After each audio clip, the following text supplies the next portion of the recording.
Halo semuanya, perkenalkan nama saya Alexander Ruman Raja. Saya merupakan salah satu mahasiswa PMM 4 Untirta yang mengontrak mata kuliah perbandingan politik pemerintahan.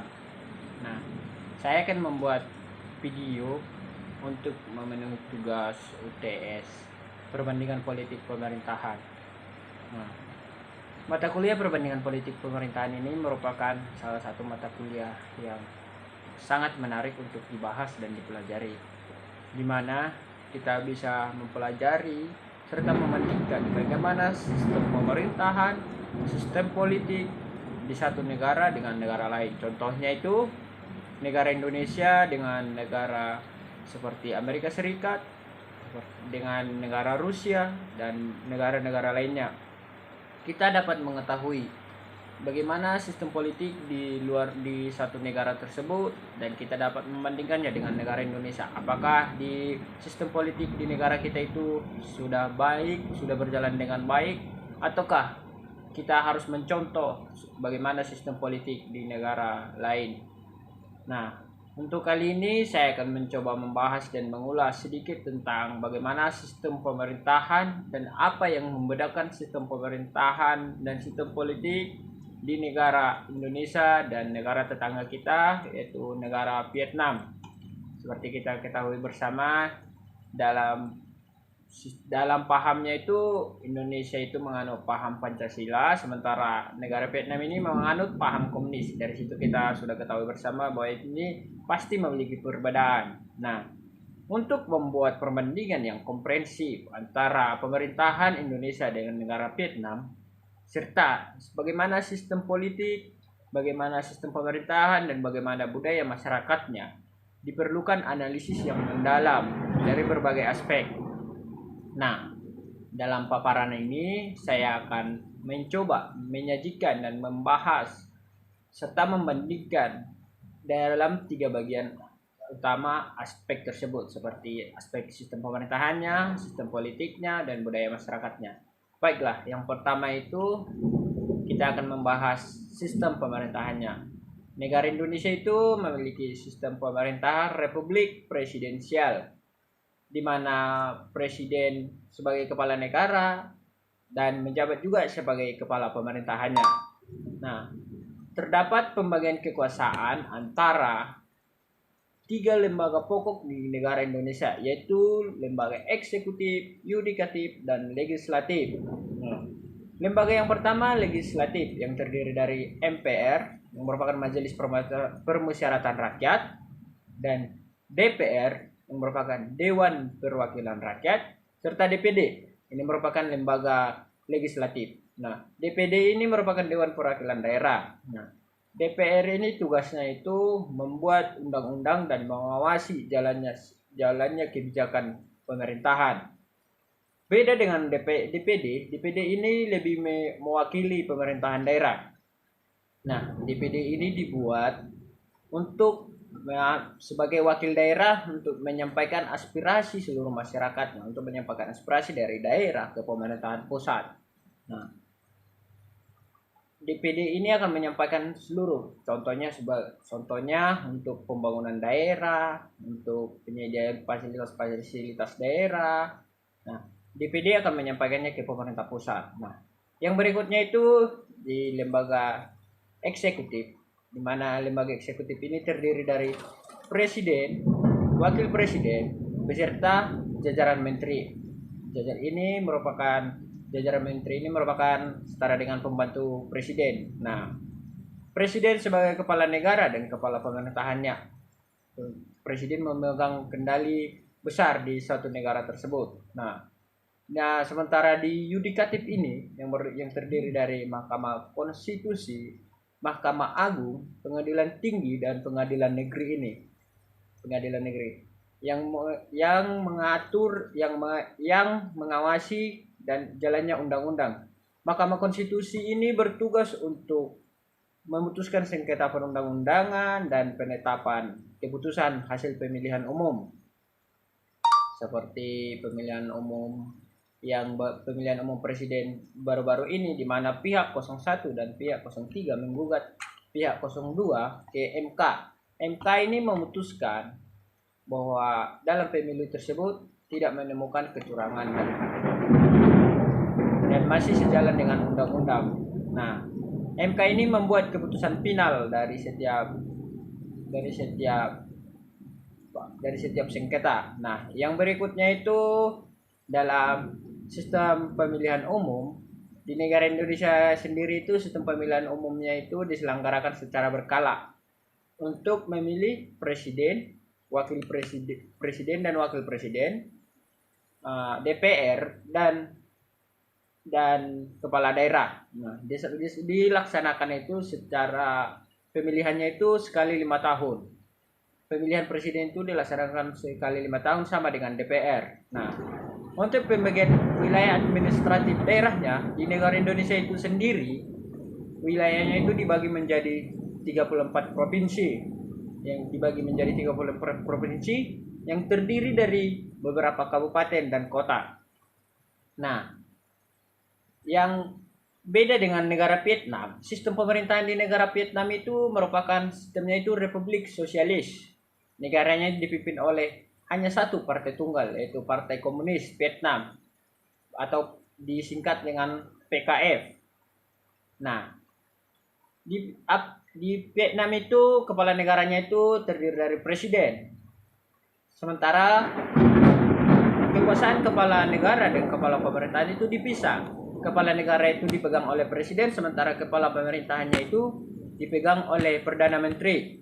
Nah, sementara di bagian legislatif di negara Vietnam itu dipegang oleh Majelis Nasional Vietnam. Ini fungsinya sama dengan fungsi legislatif di negara Indonesia, yaitu membuat undang-undang dan mengawasi jalannya pemerintahan. Nah, tugas utamanya itu tadi adalah membuat undang-undang dan mengawasi jalannya pemerintahan. Nah, yang berikutnya itu di bagian eksekutif. Pemerintahannya itu dipimpin oleh seorang Perdana Menteri. Beda dengan Indonesia di mana pemerintahannya. Nah, yang berikutnya kita akan bahas sistem yudikatif di negara Vietnam.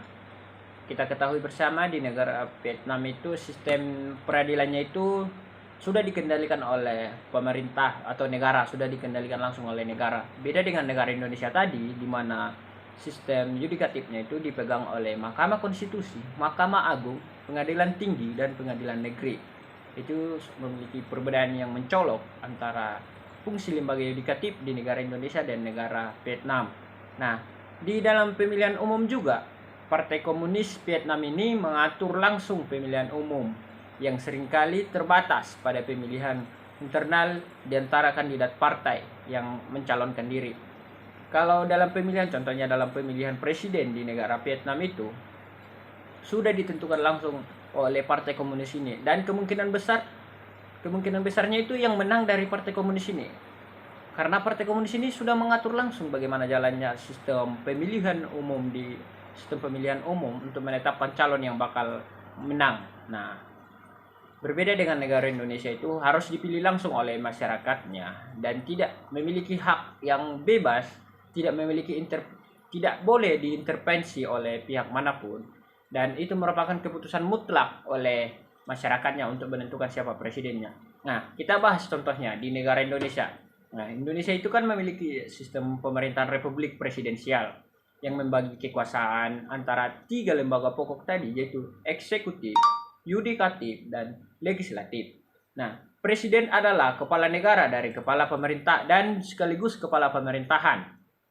Sementara DPR tadi adalah lembaga legislatif yang tugasnya DPR tadi adalah membuat undang-undang dan mengawasi jalannya pemerintahan.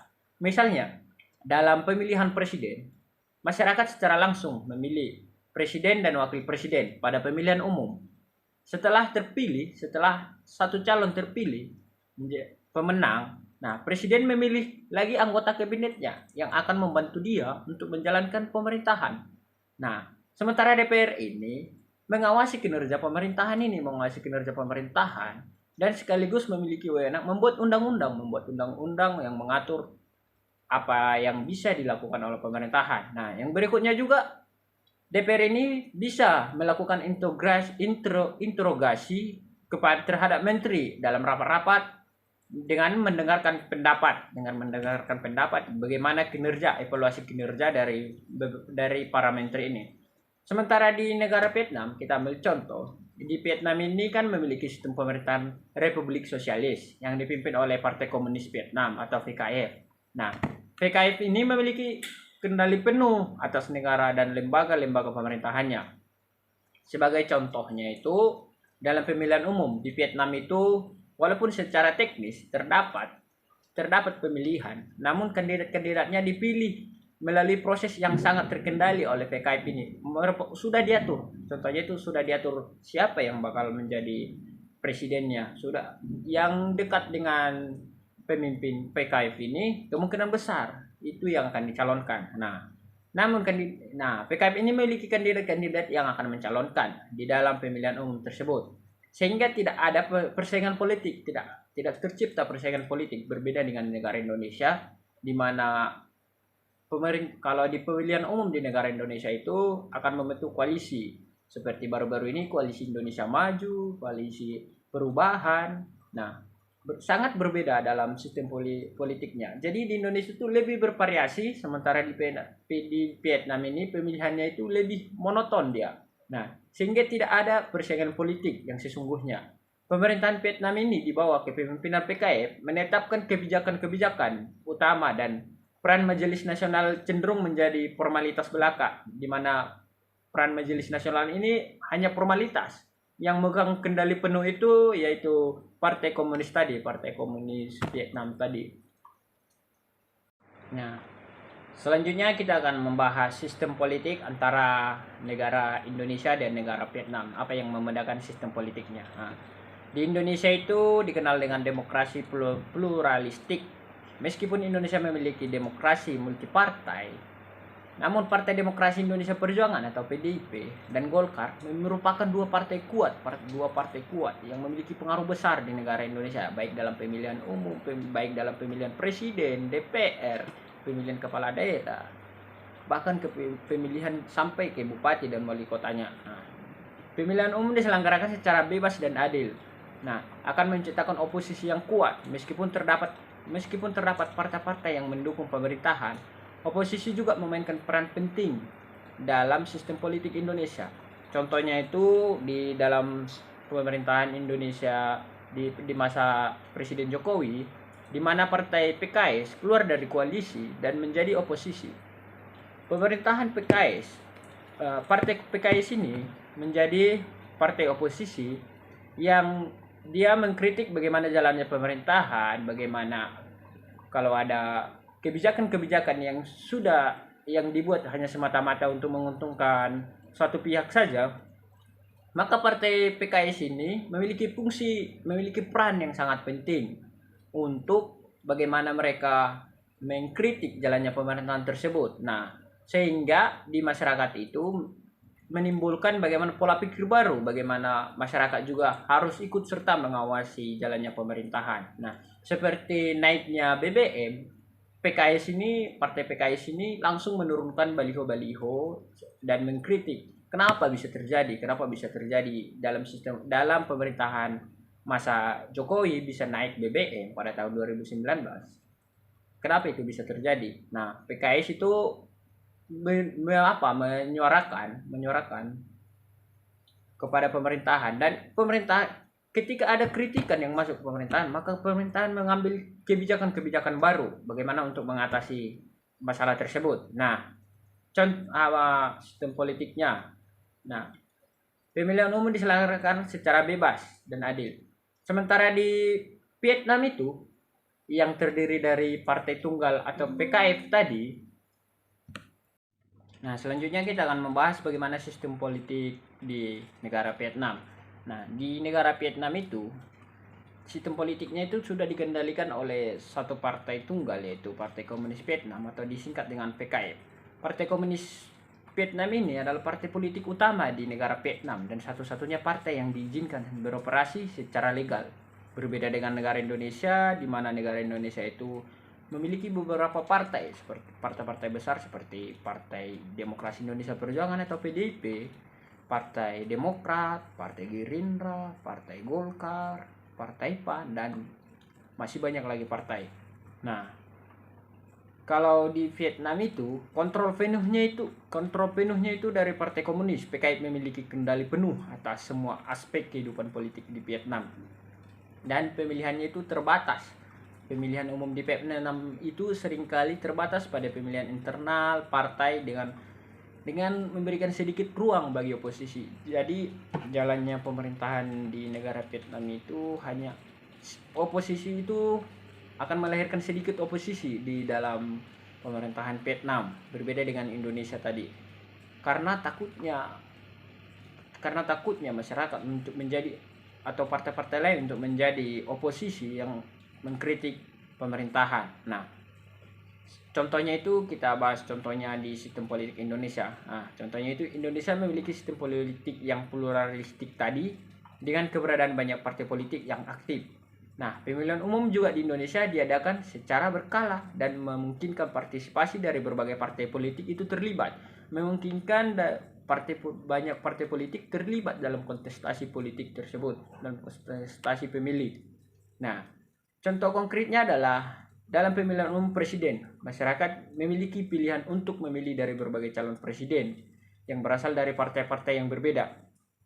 Ini menciptakan suasana politik yang dinamis dengan beragam pandangan politik yang diwakili.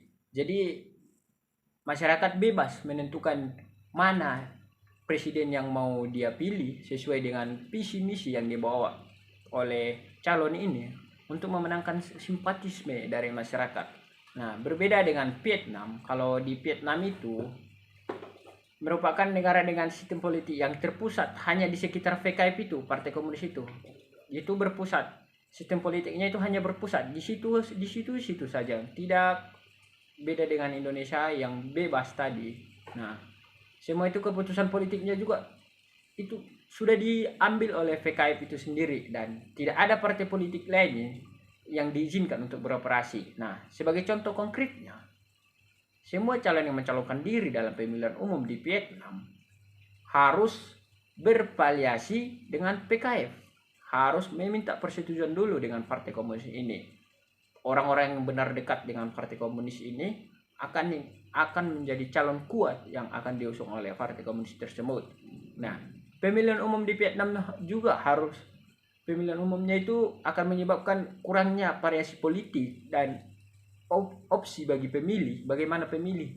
Opsi pilihannya itu hanya terpusat hanya satu karena kemenangannya itu sudah diatur, sudah diketahui karena cuma satu calon yang didirikan.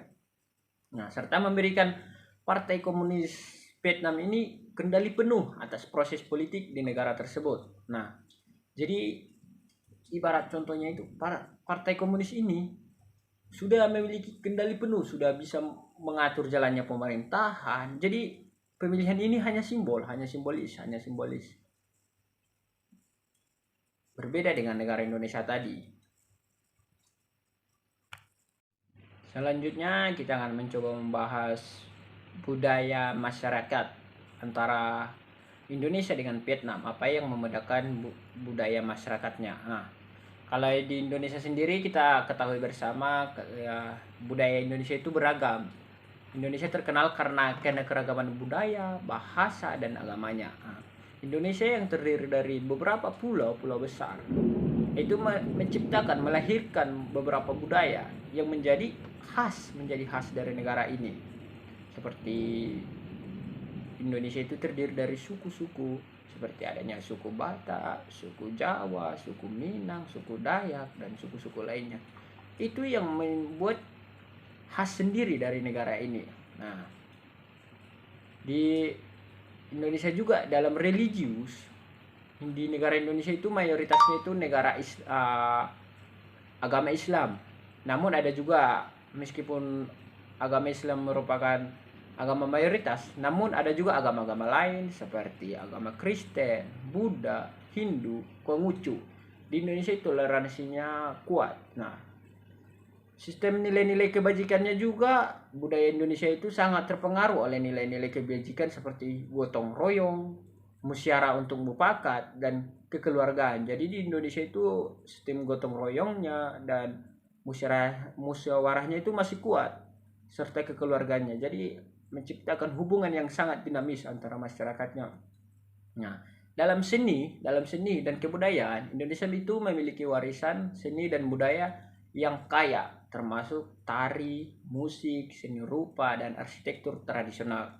Indonesia itu memiliki banyak seni, seperti seni musiknya itu berbeda-beda. Kalau dari Jawa ada angklung, dari Medan ada alat musik khas sapi, menjadi khas identik dari segi seni daya yang bisa membedakan Indonesia dengan negara lain. Nah, sementara kalau di Vietnam itu dipengaruhi oleh budaya Konfusianisme yang merupakan budaya asli dari Tiongkok. Budaya Vietnam ini dipengaruhi oleh nilai-nilai Konfusianisme yang menekankan hierarki, tata krama, dan penghormatan kepada otoritas.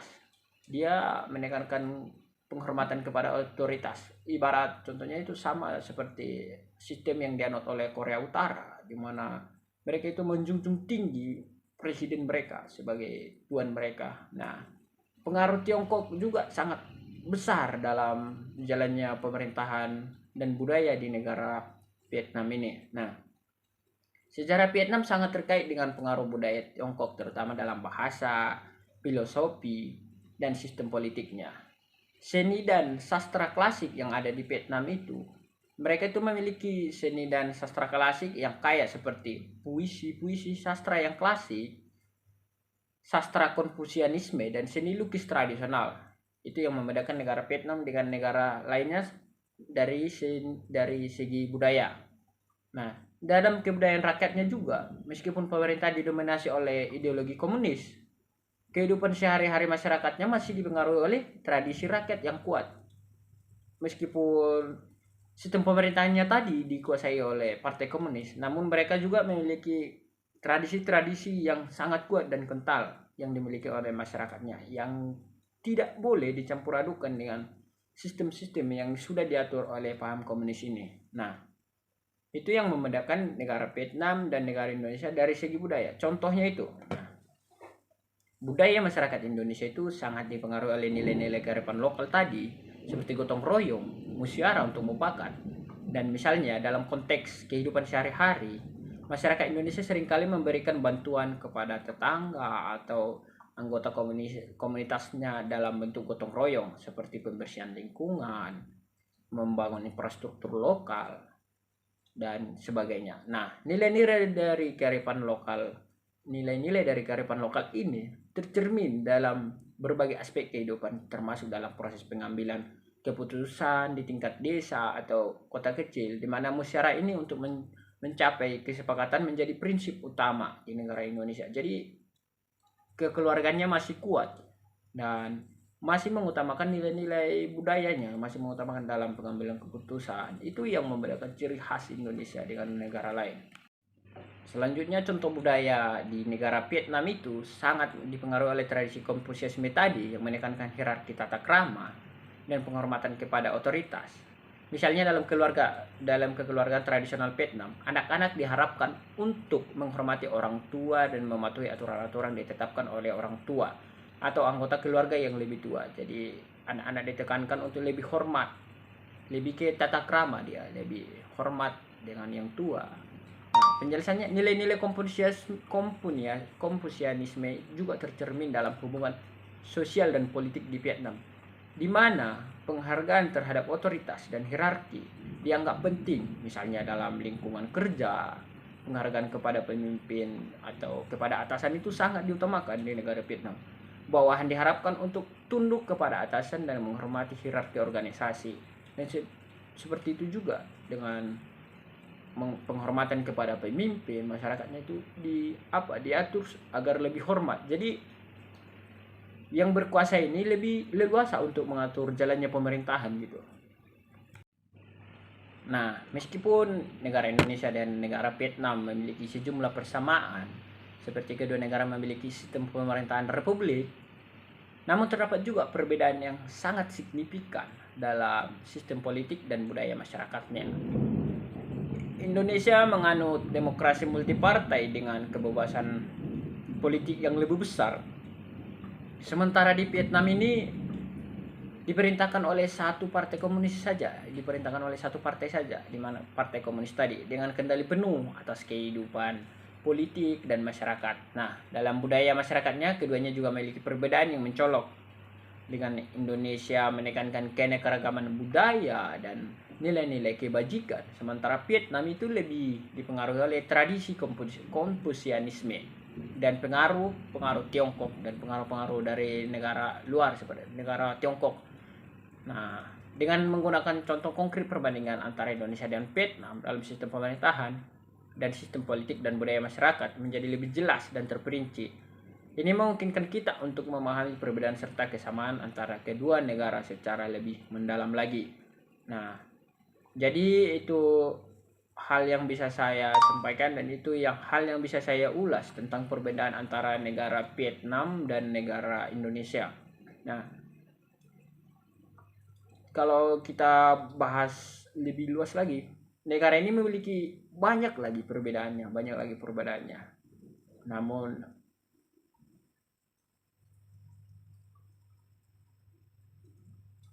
mungkin cukup sekian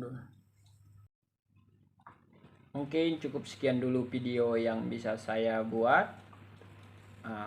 Kurang lebihnya saya minta maaf dan saya mengucapkan terima kasih banyak atas perhatian penonton yang kiranya video yang saya sampaikan ini bisa menambah wawasan kita bersama dan kita dapat mengetahui bagaimana perbedaan sistem pemerintahan negara Indonesia dan negara Vietnam. Nah, cukup sekian dulu. Terima kasih. Saya ucapkan